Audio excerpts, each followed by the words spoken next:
To see you, Hollie. Thanks for joining us. Classic winning jockey. Has it sunk in yet? No, not really, not yet. It's been a whirlwind really, the last 24 hours, but it's been great. What was the reception like when you came back in off Nashwa? It was incredible really. Obviously being English raiders in French territory, you never know what to expect, but I've never experienced anything like that before. You know,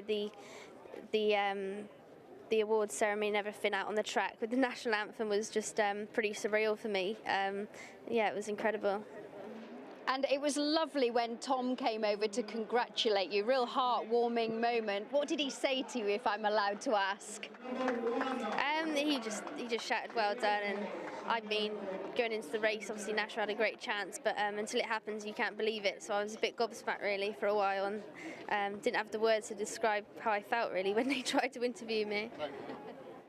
Oh, well, listen, your riding was doing the talking, that is for sure. You mentioned the reception and the on the podium and playing the national anthem. What about in the inner sanctum, in the weighing room? What sort of a reception did you get from your weighing room colleagues? Well, as I walked in, I got a shower of champagne, so that was pretty cool. And no, it was a warm welcome, and it was just amazing really. And like, I've been going to France for a few years now, riding quite a lot for Archie, so I'm pretty familiar with everyone over there, so they seem pretty pleased for me. And as far as herself is concerned, Hollie, she ran an absolute stormer at Epsom. It was all about how she bounced out of it. And the race itself, how did that pan out? Because not ideal on the way round. It was a little bit messy, wasn't it? Yeah, it was a messy old race. I mean, obviously she's came out of Epsom pretty well, and like you say, it was pretty good training performance from Mr. Gosden to get her there 16 days, you know, back her up 16 days after Epsom. But yesterday the race didn't go to plan, but she's pretty versatile, and she was happy in a position that we gained, and it was a bit of a stop-start gallop, so I think looking back I was probably in the right place at the right time, thankfully. Yeah, and you were talking about feeling pretty vulnerable as you entered the final quarter mile. Obviously over in France the races are a bit different and you tend to get horses flashing home. Obviously Gerald Mosse breathing down your neck is not something you want entering the final 150 yards. No, exactly.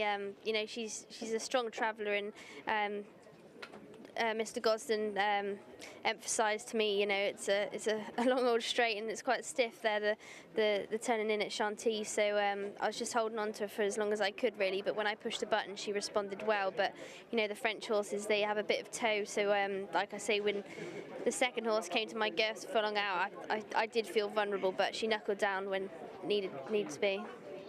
She's a tough old cookie, Hollie. Same could be said for you. You're the first female rider to win a European Group 1 Classic.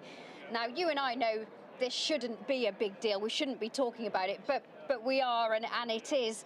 What are your reflections on that achievement now you've had a little bit of time to think about it? It's pretty cool. Like you say, I always just see myself as a jockey, but yesterday probably was the first time I stood back and had a look around and you know, embraced it a bit. Usually I'm getting off, job done, let's move on to the next job, and yesterday I only had the one ride, and obviously the massive reception they gave us was incredible, so I do really appreciate that. And did I hear that you actually got a watch, a female watch, rather than a sort of unisex or male watch? Had they got one on standby? Yeah, I actually got a women's watch yesterday, which was nice because I'm used to receiving, you know, I can't complain, it's amazing to receive prizes like that, but I used to getting a men's watch, so that was nice. Oh, brilliant. And listen, Imad Al Sagar has made this possible. How does it feel to have that support from such a prominent owner breeder? It's a massive privilege. Like I said yesterday, I'm unsure whether I would have got an opportunity like this in the whole of my career without the association with IMAD really. I mean, I have lots of support from lots of trainers, but we all know how hard it is to get you know, on board these types of animals in classics and Group 1s, and thankfully the connection with IMAD has really allowed me to do that. Oh, listen, Hollie, it's absolutely brilliant. You've got no excuse to be late anywhere now, though, that is for sure.